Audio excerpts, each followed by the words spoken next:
my heartfelt welcome to each and every one of you for attending the official dedication, windstorm and all. We were going to be down there, but that wouldn't have been too comfortable today. After all these days and weeks of beautiful weather, it ran out this morning. And we just decided it would be a much better operation here if we came up here today to dedicate the new Veterans Memorial in Coralville. So we do have a short program in order, and we'll do our best to get the memorial opened in a fashion that we think that the veterans honored on the plaza will and would appreciate. We have members of local Boy Scout Troop 207 here today to properly install our flag. We have the flag that we all live under, and wish to all the veterans, those who are today, those around the world, and those who memorialized, who have deceased, served under. The most beautiful sight in the world is the red, white, and blue, the Star Spangled Banner. We all know that.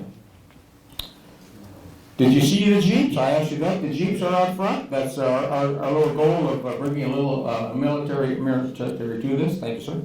And we have the color guard from several area American legions here today, and we're happy to have them here. These guys, which I'm a member also, the general's a member of every color guard he wants to be in. Trust me. We go to lots and lots of funerals and pay final respects to those who've served. We were just at one day before on Friday, so we go all the time, and we never complain if it's hot. These guys never complain if it's hot or if it's cold, because all those veterans who served, whether they were in the South Pacific and roasted, or they were at the Battle of the Bulge where they honestly got froze, we do our share. So we don't complain. They go, and we do our job, and we don't say much about it. So each and every one of you are invited to join a little what we call bivouac right here at Grand Living. So thank you so much for coming today. So with that in mind, at this time, ladies and gentlemen, I'm going to introduce to you the Boy Scouts from Troop 207 to present the American flag. Scouts. Detail, head up, straight there, on.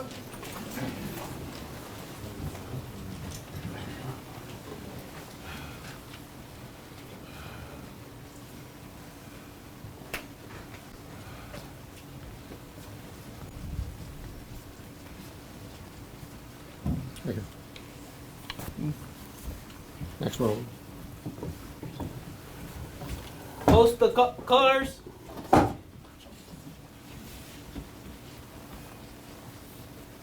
Two.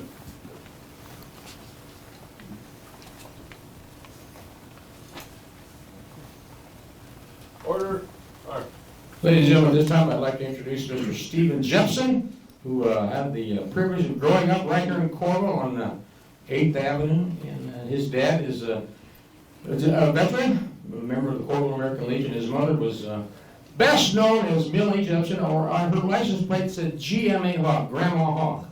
That was Steve's mother, and we're proud to have Steve here. Steve is a Coralville young man who has extreme training. He's a doctor, PhD in music, and our pleasure to have Mr. Stephen Jepson sing the Star Spangled Banner. Steve? Oh, say, can you see by the dawn's early light what so proudly we hailed at the twilight's last gleaming, whose broad stripes and bright stars through the perilous fight o'er the ramparts we watched were so gallantly streaming, and the rocket's red glare, the bombs bursting in air, gave proof through the night that our flag was still there. Oh, say, does that star-spangled banner yet wave o'er the land of the free and the home of the brave?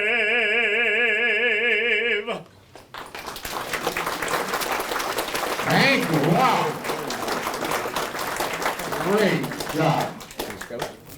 Thank you, Scouts. Good job.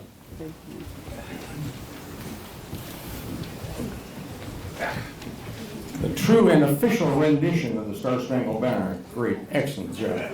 Just another day for him. I couldn't sing that in the shower forever. Good job. Stephen, wonderful. Thank you so much. And as he sang that, in the back of his mind, his parents are here, and lots and lots of people, whether it's from our town or your town, would have stood up today and saluted and put their hand over their heart to hear that song one more time, for sure. At this time, I'd like to introduce Pastor Dave Conrads from the Genesis Church. Now, the Genesis Church is here in Coralville. Let's put a moniker on that. It's the big white house church around 12th Avenue, right north of the Interstate Bridge. Please come up, Pastor. Thank you. Would you like that? Thank you, Rex, and it's an honor to be here. When the committee asked me to come and pray the prayer of invocation, I couldn't help but reflect on my own family's history. On my dad's side, I'm a first-generation American. He came over in 1951 from Germany. My grandfather was a peasant farmer in northwest Germany when he was called to fight for Germany in World War II.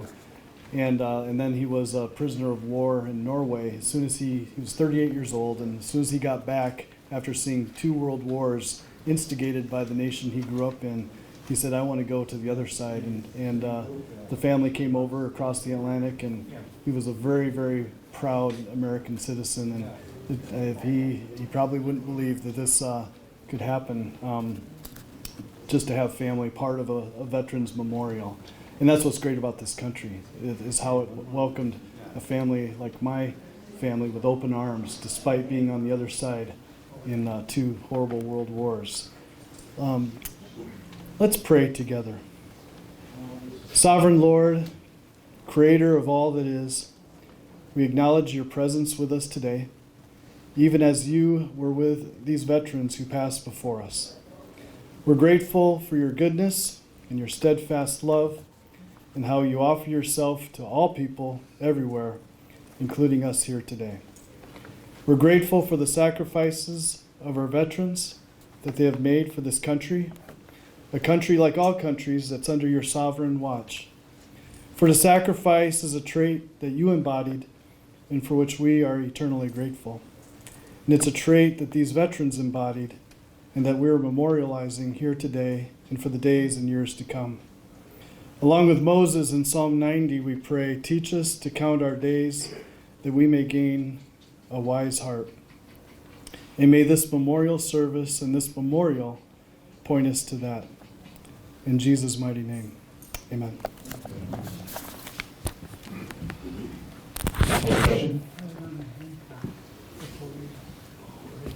In line and in spirit with that over here, we have the chair with the proper prisoner of war, missing in action, chair cover. As we speak here today, we do have American assets who are unaccounted for, who may still be in harm's way as we stand here in our daily life. So we're going to take a moment right now and remember those who are still, could be, prisoner of war and missing in action. A moment, please.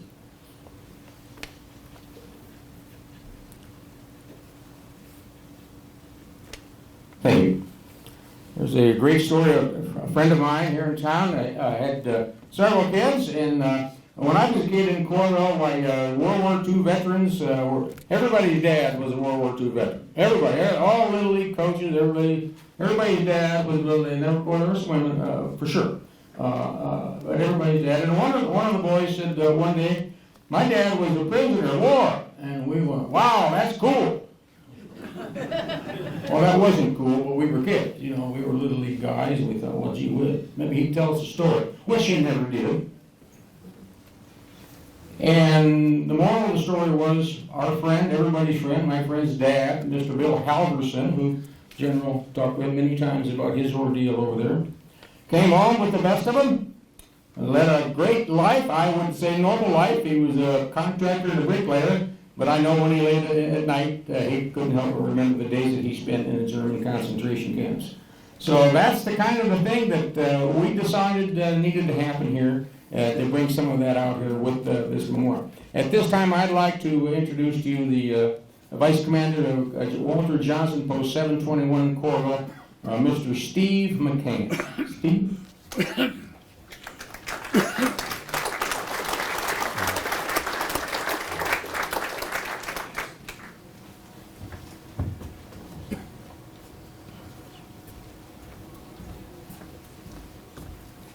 Thank you, Rex. Ladies and gentlemen, we do appreciate you being here. We thank you for your presence. We, being the members of Walter Johnson, American Legion Post 721, and at least 3 other local posts that are supporting our effort to memorialize this veteran's dedication. We thank you. We want you to understand how deeply we appreciate you being here.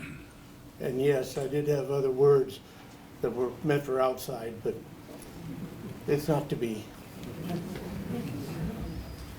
Thank you, Steve. I want to talk for a moment about Walter Johnson, Post 721. And this could be about any Legion post in the United States. It will be about any Legion post. There's always a name attached to it. Fred W. Smith, the Jane W. Jones Legion post. Why is that? Why is there a name attached to it? Well, it's because it's an individual who was killed in the line of duty or served our country. Walter Johnson was a young man in Coralville. Now, Walter Johnson grew up on First Avenue, which is right down the street down here, right where, if you will, Brugger's Bagels was, and will soon be returning. And during World War II, all the young men were gone. And during that time, unless you were had certain issues, well, you were gone, you were in the service too. Well, Walter Johnson had a wife and a young daughter, and he got drafted. He was a college graduate at the University of Iowa, and he was running a work for a financial company in Cedar Rapids in Iowa City, and he got drafted. And he didn't know why. He didn't ask a question. He got the letter from his favorite uncle, and away he went. And he went to Italy right after basic training. And 30 days later, he got shot and killed by the Germans. 30 days he served in the United States Army, right after. And they took him to a mass unit down the hill, so to speak. And he came home, and he's now buried in the Arlington National Cemetery. And you don't get to make that anymore without certain things that you accomplish, so to speak, in the military. So Walter Johnson is the reason that they named that. And a man walked into the Coralville American Legion about 5 years ago and said his name was Mr. Johnson, and his uncle was Walter Johnson. So they quick called me, and I said, well, let me go over and talk to him. Well, I didn't get over that fast. So he said he left a note there, and I called Walter Johnson's daughter. I had no idea. And she lives over in Chicago area. She's 92 or 93, and I talked to her. And I said, I just bought a brick for you for your father at the memorial. And she said, no, you did not. I did. I promise. It works down there right now. And so that's how we got to be the Walter Johnson Post. She says, I remember going to school at the old school on 5th Street. Is it still there? I said, yes, it's still there. So wonderful memories. That's about all she could remember of Coralville. But she said this. My dad didn't know why he got drafted. My dad never came home. I never saw him again after he left. But our family knows that it's the Walter Johnson Post, and he was an American, and he would be proud, embarrassed but proud, to have his name on the Coralville American Legion. So every American Legion post or country, next time you drive by one, you'll see a name on there. That's a veteran who served the country for sure. I want to tell you a little bit about how we got here today, as a matter of fact, and we're going to talk a little bit about that. 2012, we'll tell you what I'm going to do. I'm going to bring up my guest speaker, our guest speaker, not our guest speaker. Ladies and gentlemen, this gentleman we're about to meet is an American soldier, a true story of an American soldier. Grew up on a farm right west of town, and I'm not sure that, like your best, I'm not sure your family was loaded with money, that I recall, that you tell about. So I'd like to introduce at this point, ladies and gentlemen, General Robert Sentman.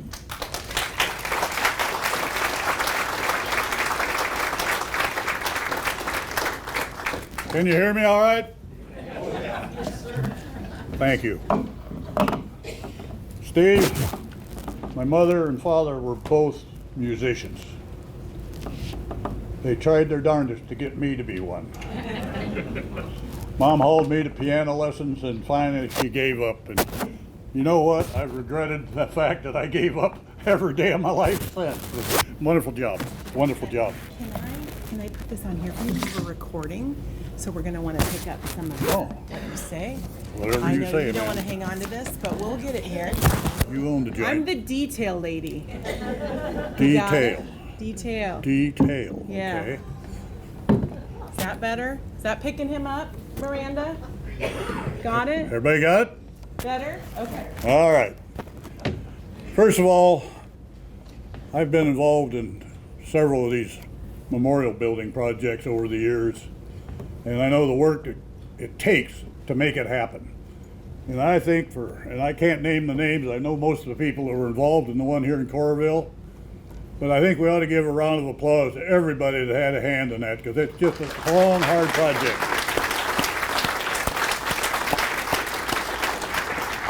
And it turned out really nice down there in the corner for those of you that had a chance to see it. It's really a nice project. To extend on what Rex was talking about on Bill Halverson, he got captured in Anzio, World War II, and he remained a guest of the Germans for a couple years. He got wounded, and our troops retreated back, take secondary positions, and Bill couldn't move, so the Germans captured him. They took him to the hospital, and they ended up at Stalag 3B up in northwest Germany for the rest of the war. And I had a friend that was captured at Kasserine Pass, and they ended up together. And when my friend got back home, he had a map, he had his ID cards, he had everything it took. And when he passed away, his wife called me and she said, none of our kids want any of Larry's stuff. And he always liked you. He said, would you take it? And I said, well, golly, yeah. But heck, he had his medals, he had all of his prisoner of war records and everything. And in part of his record, he had a map of all the prisoner of war camps the Germans had. So lo and behold, Mike Roberts married this Bill Halverson's daughter, Barbara. And Mike, some of you know, was a delicatessen manager here at Hy-Vee for a long time, and then he started constructing some pretty fine homes.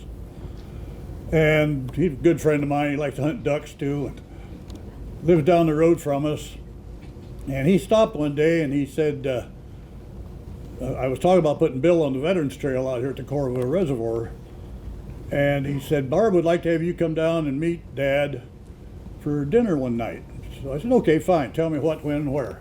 So we did. And so when I went down, I took this map. And Bill and I got to talking. And after lunch, and Barb was kind of standing behind us, and I was showing Bill this map, and Bill right away, he said, I was right there. And he pointed to Stalag 3B.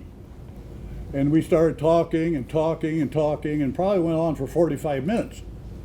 And I happened to turn around and look, and here Barb, tears were streaming down her face.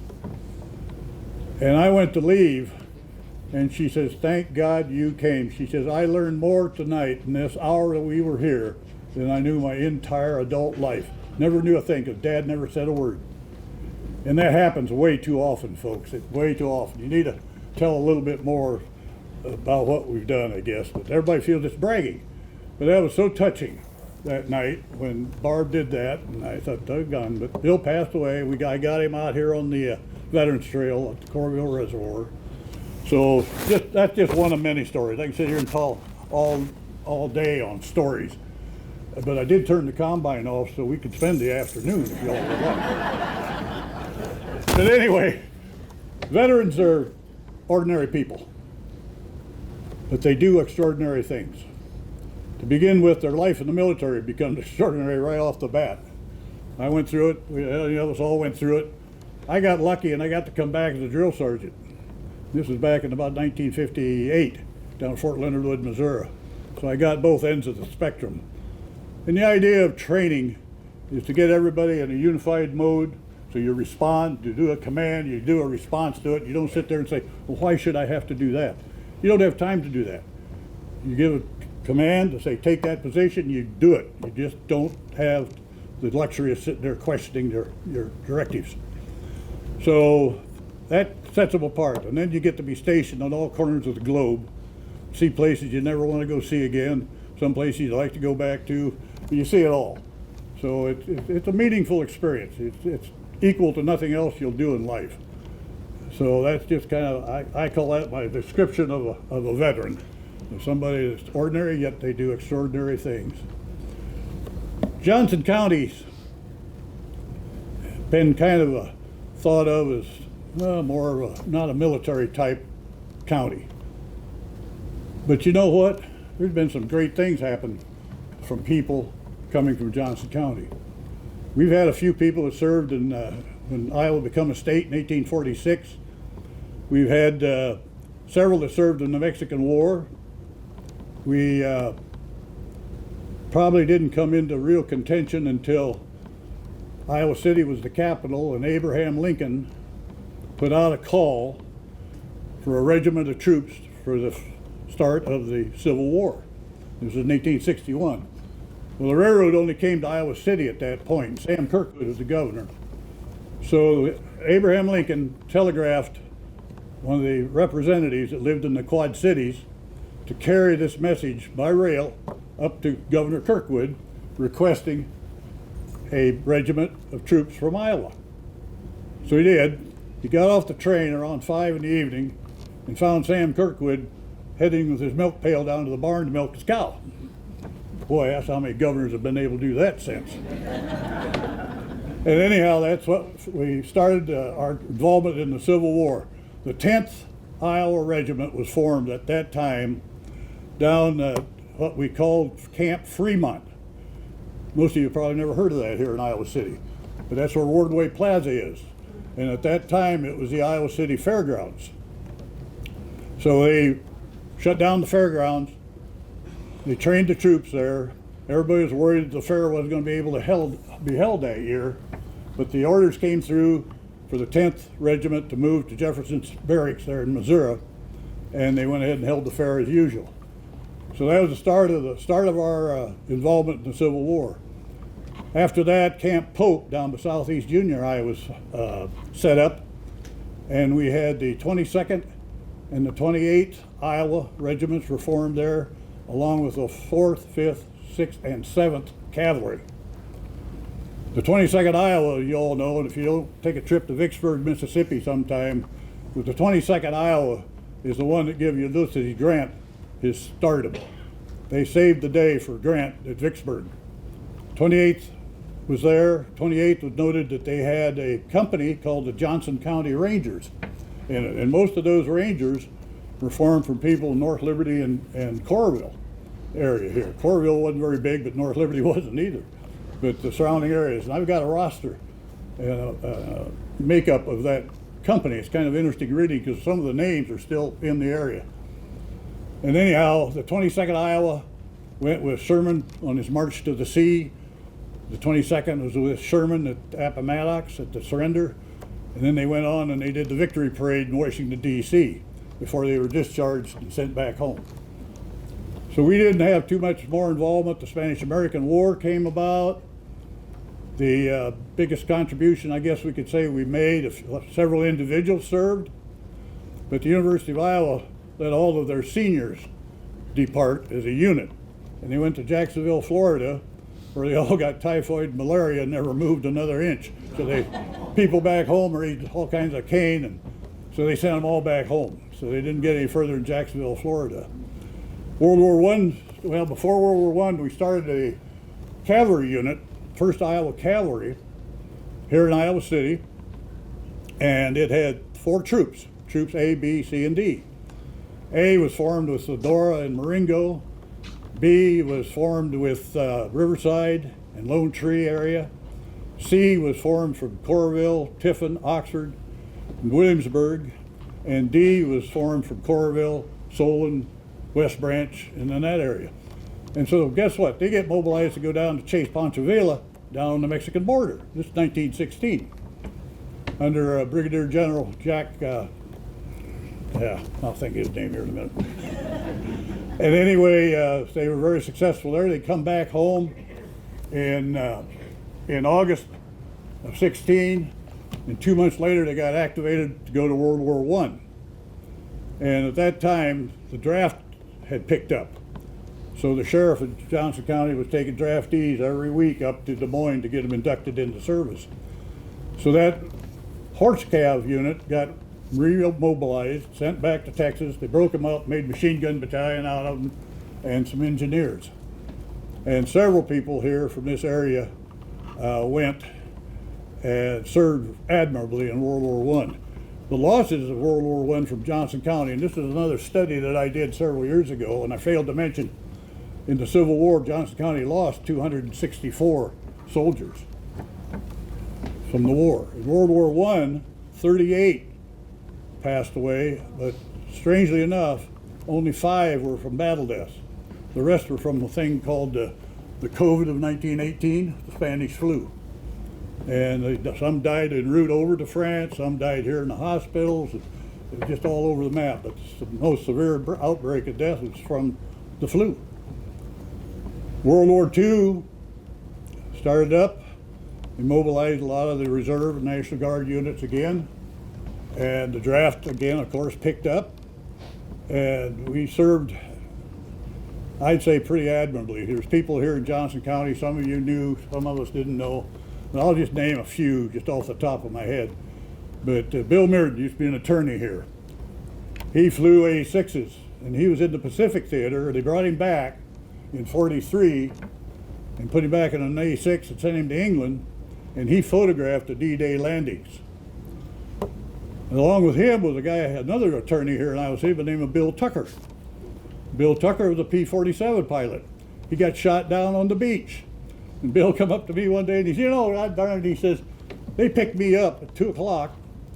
And he says, by golly, they hauled me back to England, threw me into another P-47, and I didn't even have a chance to take the sand out of my shoes. He's back flying again. And so it's just a lot of, Noling was a P-47. He's one of the only aces that I knew that come from Johnson County. He shot down 6 German aircraft. They had, there was several people from the surrounding area that were active.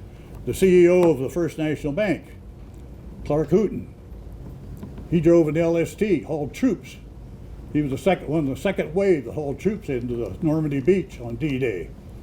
And before the day was over, Clark had made 11 trips before his boat got blown out from underneath of him. Imagine that.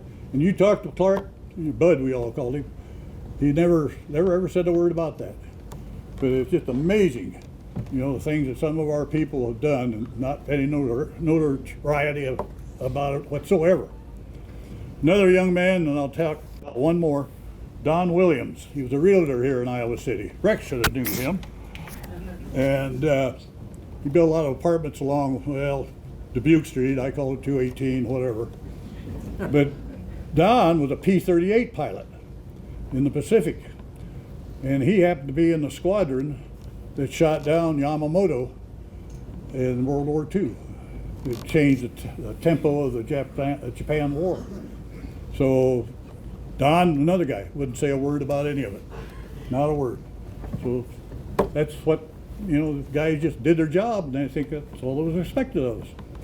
There was 102 that lost their lives in Johnson County in the World War II. Korea broke out. We lost 10 people from Johnson County in Korea.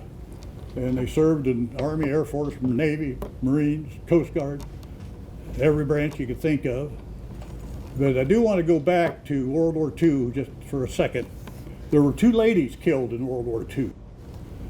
One of them was Glenna Roberts, and her family lived down here just off the Sharon Center Road. And she volunteered to be one of the first of the 1,200 WASP pilots. WASP was Women's Army Support Pilots. and their job was to ferry aircraft from here to the battle zone. And Glenna and her crew, they flew B-17, and it ditched in the Atlantic, and nobody knows where, but she lost her life. And the other lady was Helen B. Miller, who lived down on the Sand Road, and she was a Red Cross worker, and she got killed by Japanese artillery fire in New Guinea. So there were two ladies that gave it all. So I was going back to Korea again. We had several people. We had 10 people that lost, and it's just sadness. We come into the Iraq period, Afghanistan. We had 2 people that we lost from here. Robert Miller was a University of Iowa student that volunteered when 9/11 happened, and he won the posthumous Medal of Honor for the actions that he did in Afghanistan. And the other young man, Sarong, volunteered to go with one of the National Guard units that was mobilized, and he lost his life in Iraq. And up to date, hopefully that's all there is, and we hope for no more. But that just gives a little sampling. I didn't want to sit here and bore you to death, but Vietnam, sorry, thank you.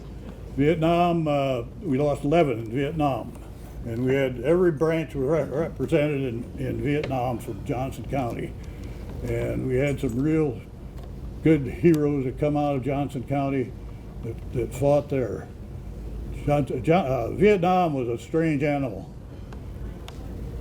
and if you don't believe it, everybody said when you got off the plane in Travis, you dodged more missiles in Travis than you did in Nam, because they were hanging on the wire, throwing stuff at you, calling you every name in the book, you name it. It wasn't even safe to walk the streets in a uniform. But it was a sad time for America. I guess we kind of gloss over it a little bit, but we hope we never go through that type of a period again, because the soldiers don't cause the wars. Politicians do, believe me. And you never see any of them on the battlefront. I always said the way to solve the next war is to line up all the politicians that are on the front line. I guarantee you there won't be another round fired. But that'll never happen. But America is a great place to live, folks. It is a great place. If you've seen some of these other countries, you'd have to say, okay, boy, we got it good here at home. Why the heck do you think so many millions of people want to flood into this country? It's great. Our job, and our generation, the generations coming after us, is to keep it that way. And with that, I'm going to say thank you, ladies and gentlemen. Thank you for your attendance.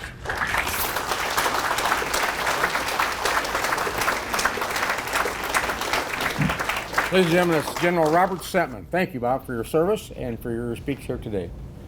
If you haven't noticed down there at the memorial, there's a brick with his name on it down there. Pretty cool stuff. Well, that's a little bit what we have going on. We want to tell you a little bit how the committee got started, just a little bit. I think it's important that you know the work behind the scenes. How did it come to fruition? In 2012, that's 12 years ago, my longtime friend and mutual Coralville project activist, we call ourselves, Henry Herwig over here, and I came up with the realization that a lot of small towns, this is real sharp of us, a lot of small towns around Iowa have a Veterans Memorial. Well, you can drive around lots and lots of small towns to see Veterans Memorial, but we didn't see one in Coralville. And we said, well, we think we can fix that. We'll try to fix that, try to amend that, something like that. So we said, what could we do? The closest thing that I could find in the Coralville history was during World War II, there was a large billboard that the city council put up right down to the entrance where you go into the dam down there, the hydropower in those days. There's a big billboard that listed all the, what they call the GIs, government issue, all the soldiers and sailors that were serving in the military. And I've only seen one picture of it. And I remember it when I was a kid, but I've only seen one picture of it. So that was down. That's as close as we ever came here to having a Veterans Memorial, as far as I could tell. So what we came up with an idea, and a hot idea we call it, of course.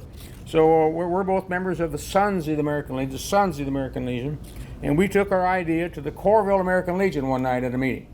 And we told them about our big time idea, and they said, we are in. What can we do? And we had, I think, 4 Legion members volunteer to be a part of that committee. And so the next meeting, which was hosted by Hills Bank, compliments of our Sons of the American Legion cohort, they worked at Hills Bank, Keith Jones. Tom Hamilton, who was then manager of Hy-Vee, gave us a box lunch. So we started with a box lunch, and now we have this deal here today. So that's, and during those 12 years, it's been a trials of wonderful tribulations, lots of things that we've done with. We lost some people along the way in our committee. And good Lord steps in whenever he feels like it. And the good Lord took our chairman. We decided in order to sell this thing to people, we had to have a leader. We had to have, now I don't mean just a name, but we needed to have a man or a woman, whoever it may be, that we could identify, who could set the pace for this thing and become the stalwart. And so we approached a United States Army veteran, a Korean veteran, and we laid down what we thought would be a hot idea if he would join us. And we didn't offer him anything because I knew he wouldn't accept it. And he said yes. That was Mayor Jim Fawcett, the city of Coralville. So if you look at our first brochures, there's a great big smiling face of Jim Fawcett on the front of that thing. And we were going like a streak. And then the good Lord stepped in and we lost Jim Fawcett. I'd like to say that Carol Fawcett is here this afternoon with members of the family sitting right in the front row. We're so happy that you're here. Under these circumstances, I'm going to tell you that Jim would be right here saying a few words. And we've got appropriate through the committee and from the Fawcett family appropriate bricks down at the plaza down there. So that's the kind of effort it took. That set us back. I have to tell you that set us back in our endeavors for quite a ways. COVID set us back, but along the way we met at City Hall. We have a committee. We have a committee sitting over there. I'm going to introduce them. So we took it to the luncheon. We came out of there. We approached Kelly Hayworth, city administrator of Coralville, also a member of the Sons of the American Legion. We said, we have a great idea. And he said, call me in 6 months,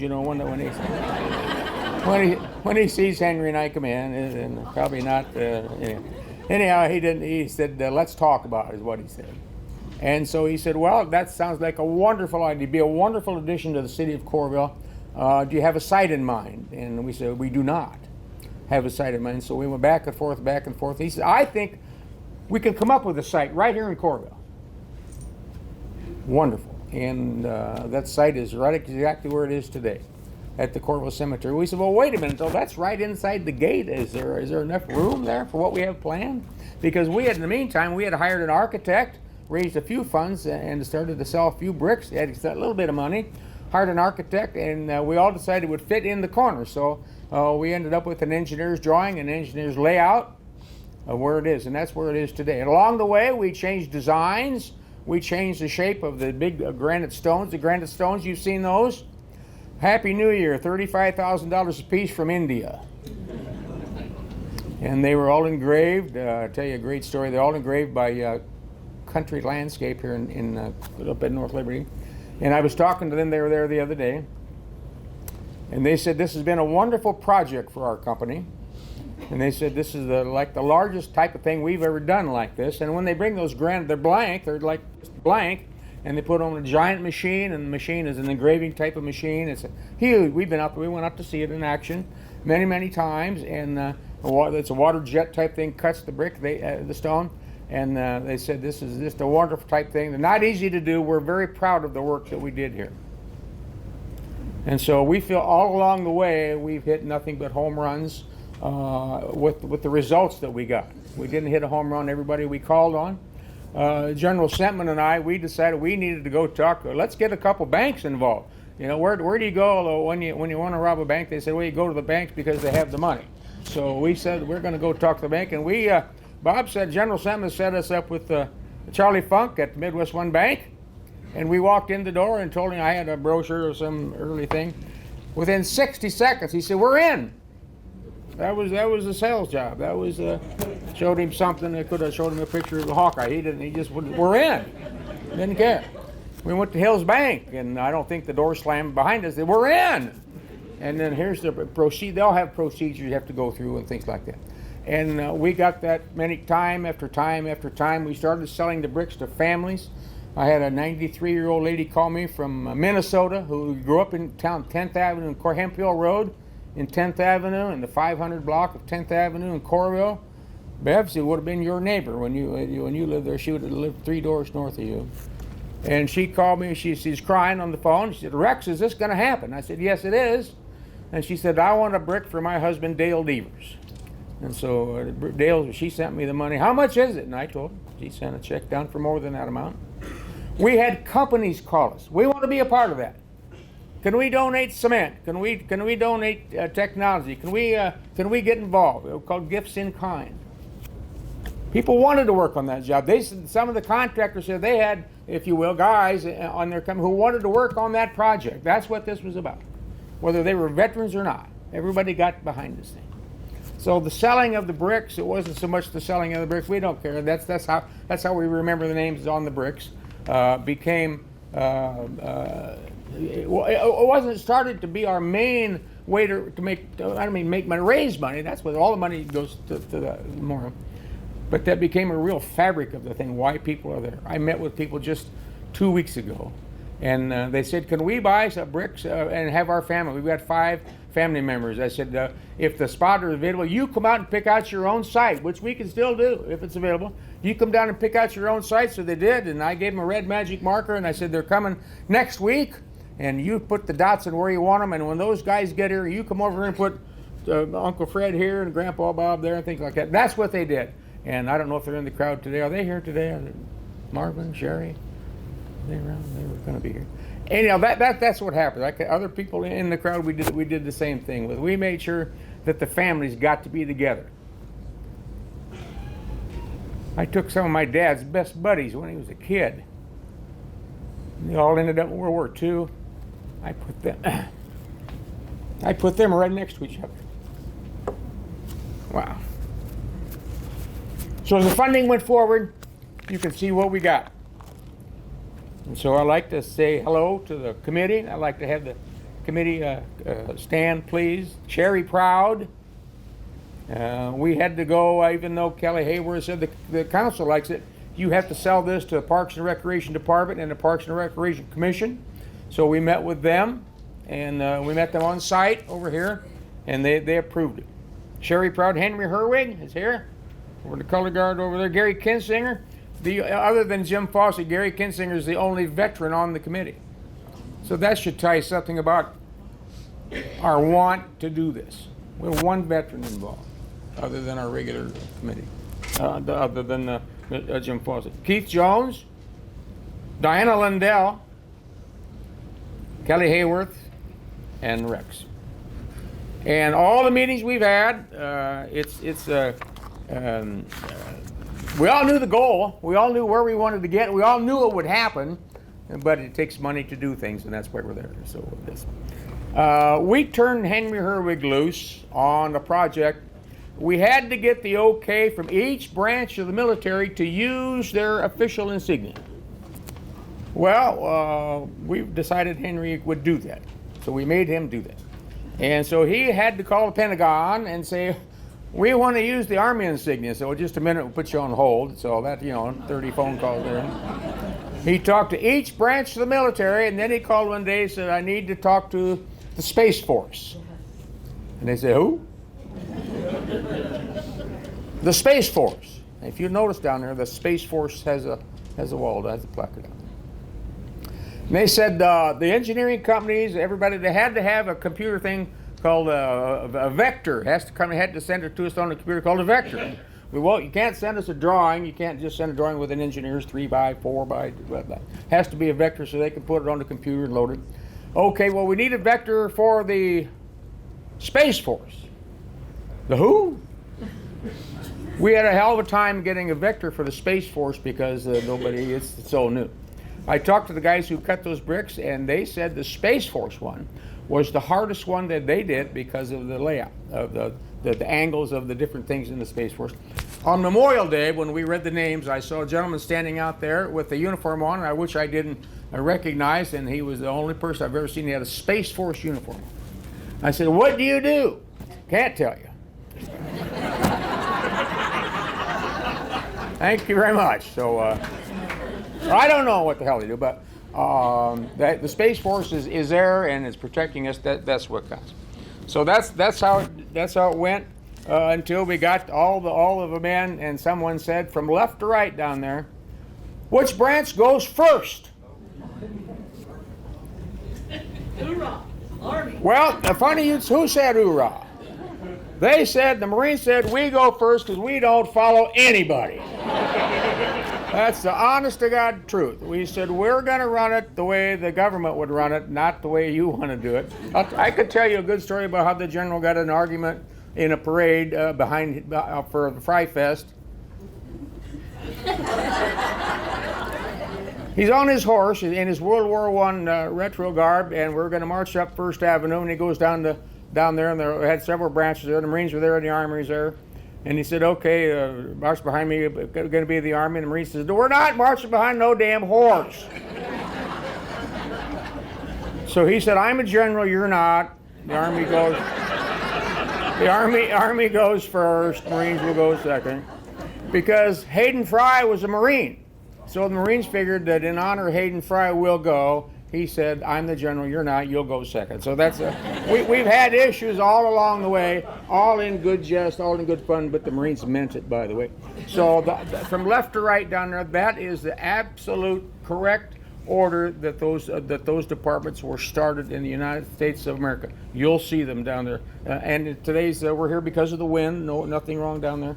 It's a beautiful sight. We want you to go down there. So, ladies and gentlemen, that's how we got there. That's how we got here today. And at this time, the military does things a little bit different. They like to fire weapons, and that's what's going to happen right now. So the color guard is here. So, Sergeant of the Guard, Sir. honor our fallen soldiers, sir. Sure, will do.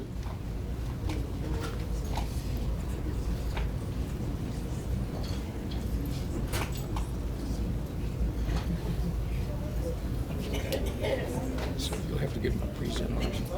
Fresh air in for you folks. Color guard. Then up. Left face. Forward. March.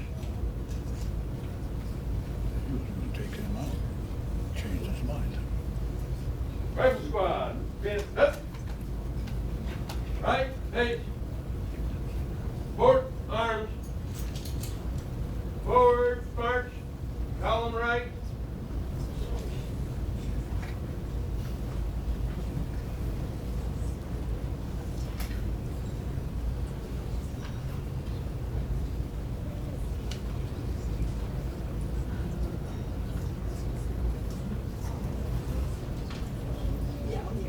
Any of you veterans out there, we're going to do this. So at this time, your veterans, we're going to do a present arms. If you'd like to do what you would normally do.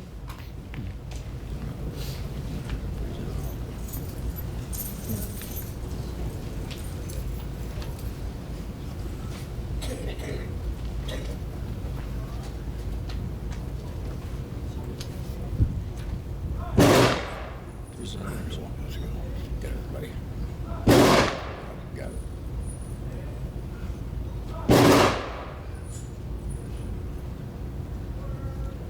Tap some plate. Nope.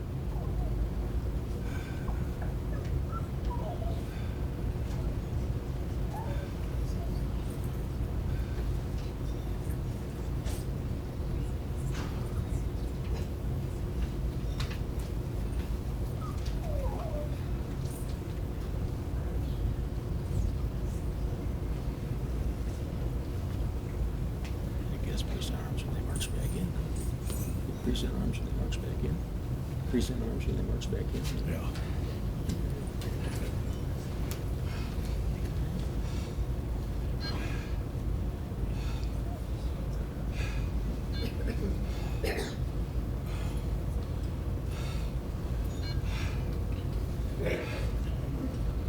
Lisa Brass right now. There you go.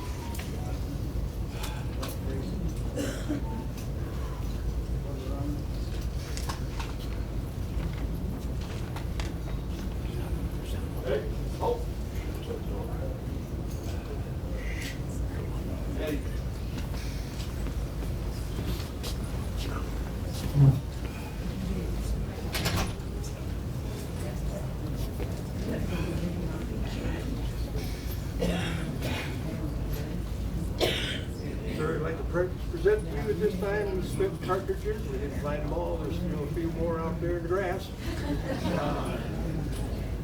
That are representative of a long-standing tradition.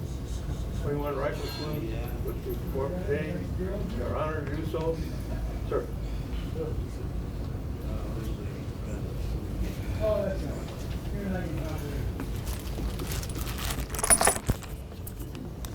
Thank you, Color Guard. Did well as usual. I want to finish the story that Rex started, but didn't finish it, in regards to Hayden Fry. What Hayden? Well, I think Hayden knew. I'm an honorary Marine. I'm a card carrying ID carrier. The Marines made me an honorary, several years ago, because I worked with them about as much as I did the Army back in the day. But anyhow, I'm out there, and he and Shirley were up at a reception at the hotel, and we stood out there for probably an hour past due. And my horse was getting antsy as all get out and running around in circles. The Marines kept heckling the hell out of me. And anyway, pretty soon, okay, here he comes, here they come. So they had a convertible sitting out there. He and Shirley jumped up in it, and he looked up. Bob, what in the hell are you doing leading the Marines? I said, I'm taking charge. Rex.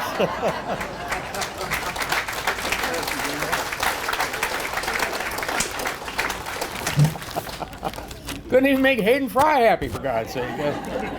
Well, at this time, we have given a proper rifle response, and now it's time we're going to cut a ribbon. So I'd like to have all the members of the committee come up here, and we're going to, when this ribbon is cut, then the memorial is officially open, and you can stop there anytime you want.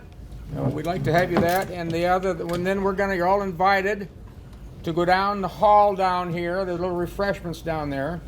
And how do you get your name? And there, we're going to have a sales office down there. Information, how's that sound? You can do however you want. So It's actually out in the main lobby. Right in the main lobby. We got some samples, a picture of samples of bricks so that everybody can know what they look like if they haven't been able to see yet. Do you want to do that from the floor or from the... Up here, let's get up here. Okay. Should we slide the flags?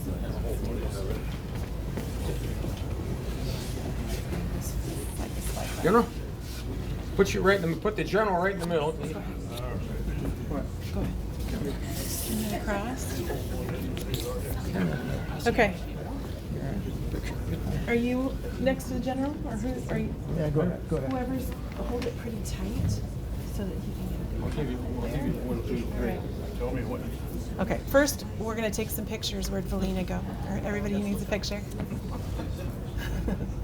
On the cutting of this ribbon, the Veterans Memorial in Coralville, Iowa will forever be there to memorize all those who have served, all those who are deceased, all those who will serve someday, and all those who have served. So General Robert Semin, 1, 2, 3. There you go. All right.